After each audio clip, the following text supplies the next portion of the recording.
ٹیلا جوگیاں جہلم کا وہ ٹیلا ہے جہاں صدیوں سے کوئی اقتدار مانگنے تو کوئی محبوب مانگنے آتا ہے۔ یہ ٹیلا سکندر اعظم کی آمد کے وقت بھی موجود تھا اور اپنے مضامین میں وہ اسے سورج کے لیے مقدس ٹیلا کے نام سے پکارتے تھے۔ اس کی تصویر کشی کچھ یوں کی گئی ہے کہ تخت ہزارے کا رانجھا شکستہ قدموں اور رنجور دلوں سے پہاڑ کی کٹھن چڑھائی چڑھ رہا ہے۔ اس کی ونجلی یعنی بانسری کی تانیں فضا میں درد گھول رہی ہیں۔ یہ ہیر سے بچھڑنے کا غم ہے جس میں وہ دنیا تیاگ کر جوگ لینے گرو بال ناتھ کے پاس پہنچتا ہے۔ گرو بال ناتھ اس غم زدہ عاشق کو اپنی محبت کے سائے میں سمیٹ لیتے ہیں اور اس کے کان چھدوا کر اس میں بالی ڈال کر اسے اپنے قبیلے میں شامل کر لیتے ہیں اور یوں رانجھا کن پھٹا جوگی بن جاتا ہے۔ ہیر رانجھا کا یہ قصہ آج بھی پنجاب کے لوگوں کو بے قرار رکھتا ہے۔ اگرچہ اس قصے کو بیتے صدیاں گزر گئی ہیں لیکن وہ پہاڑ جہاں رانجھے نے جوگ لیا ٹیلا جوگیاں کا تھا، اور جہاں پتھر کا ایک تخت آج بھی رانجھے کی جوگ کی یادگار کے طور پر موجود ہے۔ جہلم سے تقریباً 20 کلومیٹر کے فاصلے پر سطح سمندر سے 3200 فیٹ کی بلندی پر واقع ٹیلا جوگیاں یا جوگیوں کے ٹیلے کے اجڑے کھنڈرات میں صدیاں سانس لیتی ہیں۔ اپنے وقت میں فقیروں کی یہ ایک ایسی کٹیا تھی جہاں سلاطین وقت حاضری برتے اور جوگیوں کی سیوا کرتے تاکہ ان کے اقتدار کا سورج تا دیر بلند رہے۔ ٹیلے کے اونچے نیچے پتھریلے راستے، شکستہ مندر، بجھے چراغوں کے سیاہ تاکچے، کائی زدہ خشک تالاب، سوکھے پتے، بوڑھے شجر اور ٹیلے پر چاروں جانب گونجتا ہوا سناٹا، یہ سب بے زباں خاموشی گواہ ہیں کہ یہاں راجہ پورس، سکندر اعظم اور اکبر بادشاہ سے لے کر ہیر کے رانجھے تک سب نے دھونی رما کر اور تلگ لگا کر اس ٹیلے کی رونق بڑھائی تھی۔ ٹیلا جوگیاں جہاں صدیوں پہلے سورج کی پوجا ہوتی تھی، ٹیلا جوگیاں کی قدامت صدی 2 صدی کی نہیں بلکہ کم و بیش 3000 سال پر محیط ہے۔ مختلف مورخین اس حوالے سے مختلف شواہد پیش کرتے ہیں مگر اکثریت کا اس پر اتفاق ہے کہ یہ ٹیلا قبل مسیح بھی آباد تھا۔ ٹیلا جوگیاں بظاہر ایک عام سی عبادت گاہ نظر آتی ہے مگر تاریخ کے گرد آلود صفحات پلٹتے جائیں تو اس ٹیلے سے لپٹی تحریر کی نت نئی داستانیں سامنے آتی چلی جاتی ہیں۔ مختلف مورخین اس کی قدامت کی دلیل کچھ یوں بیان کرتے ہیں۔ مثلاً پوٹھوہار کے مصنف عزیز ملک لکھتے ہیں کہ قدیم زمانے میں کسی ہندو مہاپرش نے یہاں کوئی عبادت گاہ بنائی تھی اور مہابھارت کے اختتام پر 5 پانڈو بھائی یاترا کرنے یہاں آئے تھے۔ صوفی محمد دین زار تذکرہ جہلم میں لکھتے ہیں کہ قدیم زمانے میں یہاں سورج کی پوجا ہوتی تھی اور قدیم مقدس کتاب رگ وید کے کچھ منڈل اور منتر بھی یہیں کہیں تخلیق ہوئے۔ یونان میں 46 عیسوی میں پیدا ہونے والے مورخ پلوٹارچ کے مطابق یہ ٹیلا سکندر اعظم کی آمد کے وقت بھی موجود تھا اور اپنے مضامین میں وہ اسے سورج کے لیے مقدس ٹیلا کے نام سے پکارتے ہیں۔ ٹیلا جوگیاں جس سے تاریخ کے بڑے بڑے نام جڑے ہیں۔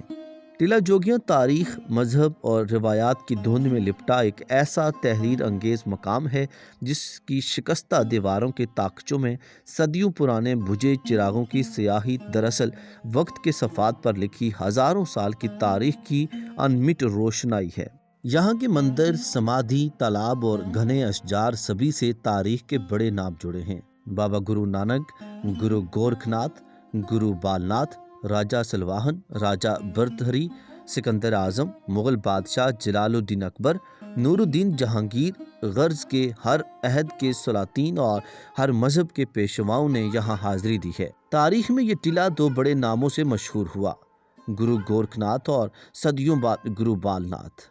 کہتے ہیں کہ گرو گورکھ ناتھ نے اجین کے راجہ بکرما جیت اور سیالکوٹ کے راجہ سلواہن کے عہد میں یہاں ڈیرا لگایا اور مہا یوگی شیو دیوتا کی پوجا کو رواج دیا اور ناتھ پنتھ قائم کیا۔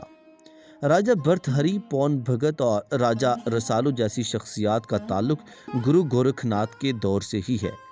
ایک روایت یہ بھی ہے کہ ٹیلا جوگیاں پر اس قدیم خانقاہ کی بنیاد کن پھٹے جوگیوں کے سلسلے کے بانی گرو گورکھ ناتھ نے 1 صدی قبل مسیح رکھی تھی۔ یہ ٹیلا تقریباً 2000 سال آباد رہا۔ گرو بال ناتھ کا زمانہ شاید اب 15ویں صدی عیسوی رہا ہوگا کیونکہ ٹیلے اور رانجھے کے جوگ کا ذکر پنجابی نظم ہیر رانجھا میں بھی ملتا ہے۔ رانجھا ہیر کے پیار میں ناکام ہو کر ٹوٹے دل کے ساتھ یہاں آیا اور اپنے کان چھدوا کر جوگی بال ناتھ کا چیلا بن گیا تھا۔ اس ٹلے سے وابستہ سب سے مشہور قصہ رانجھا کا ہے۔ ٹلے پر موجود ریسٹ ہاؤس کے ڈھلوانی راستے کے آخر موڑ پر پتھر کی وہ سل آج بھی موجود ہے جہاں پر رانجھے نے ہیر کے عشق میں اپنے کان چھدوائے اور جوگ لیا۔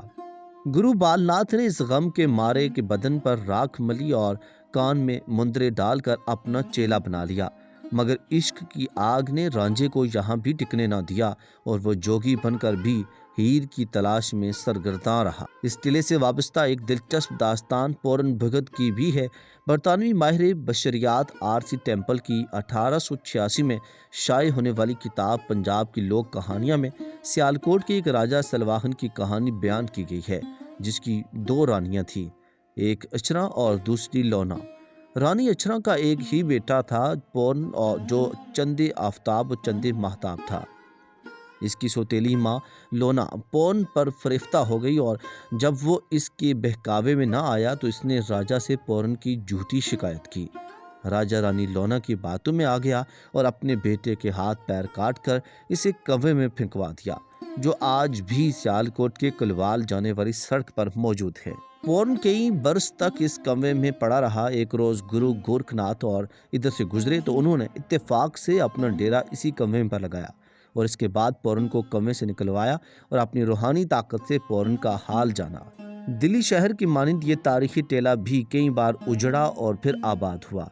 حالیہ تاریخ میں 18ویں صدی عیسوی میں احمد شاہ ابدالی نے اس ٹلے کو تاراج کر دیا تھا، لیکن جب قتل و غارت کا دور ختم ہوا تو جوگی پھر لوٹ آئے تھے اور ٹلہ پھر سے آباد ہو گیا تھا۔ آخری بار یہ 1947 کی تقسیم کے بعد اجڑ گیا۔ ڈاکٹر محمد کاشف علی کے مطابق ٹلہ انڈیا کے جوگیوں کا مرکز حیات تھا اور پھر تقسیم ہند کے بعد ایک ریاست ہندو ہو گئی اور دوسری مسلمان، تو جوگی کیا کرتے؟ وہ ہندو بھی تھے، مسلمان بھی اور سکھ بھی، یا شاید سب کچھ تھے۔ تو بس وقت وہیں رک سا گیا اور ٹلہ پھر آباد نہ ہو پایا اور جوگی دھیرے دھیرے اس ٹلے کو چھوڑ کر جاتے رہے۔ سابق director general archaeology of Punjab doctor Saif ur-Rahman Dar کے مطابق سن 1947 کے بعد ٹلے پر موجود جوگیوں کا سپورٹ سسٹم ختم ہو گیا۔ یہاں باقاعدہ سکھوں کی کمیٹی بنی ہوئی تھی جس سے ان جوگیوں کو مالی اور انتظامی مدد ملتی تھی۔ ریکارڈ کے مطابق 60% ہندو یا سکھ جوگی تھے جبکہ 40% مسلمان بھی تھے۔ تقسیم کے بعد جب یہ واضح ہو گیا کہ یہ مسلمان ریاست ہے تو غیر مسلم جوگی یہاں سے رخصت ہو گئے۔ جوگیوں کا یہ ٹیلہ برصغیر پاک و ہند میں مذہبی ہم آہنگی کی بہترین مثال تھا، جہاں ہر مذہب کے جوگی آزادی سے اپنی عبادات کر سکتے تھے۔